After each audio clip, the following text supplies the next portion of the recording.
qui doit pouvoir accéder au questionnaire. Donc, une fois que j'ai créé mon questionnaire, j'ai un petit bouton ici qui va me permettre de gérer les accès. J'ai 5 possibilités. La première, il est en mode fermé.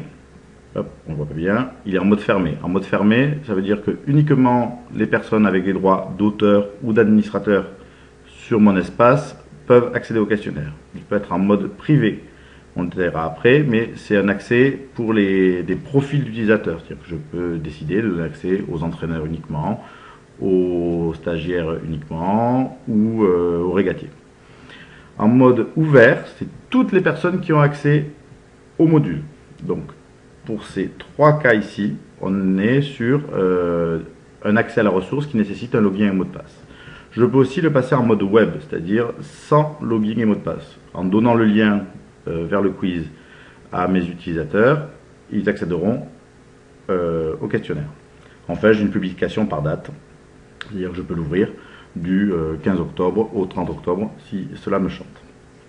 Donc, mode fermé, sens interdit. Ici, mode privé, on va détailler un peu. Je clique sur le bouton et on me propose des profils utilisateurs. Là, je vais donner accès au profil entraîneur et régatier. Je peux rajouter, si je souhaite, les coordonnateurs, par exemple.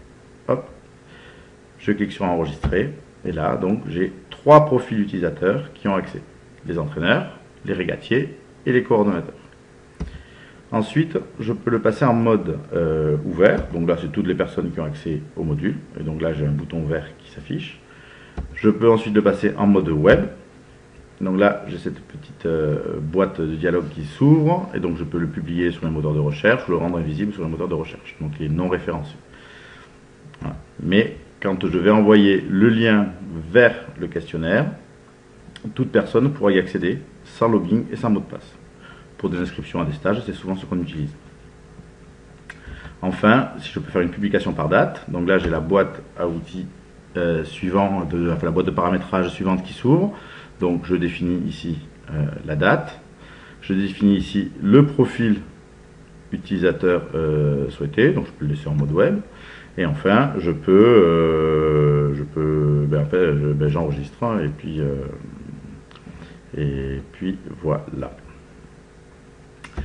Annuler. Donc ici, mon quiz est en mode web. Je peux ensuite l'envoyer par mail, le référencer dans un forum, etc. Et les gens n'auront pas besoin de login et mot de passe pour accéder à ce questionnaire.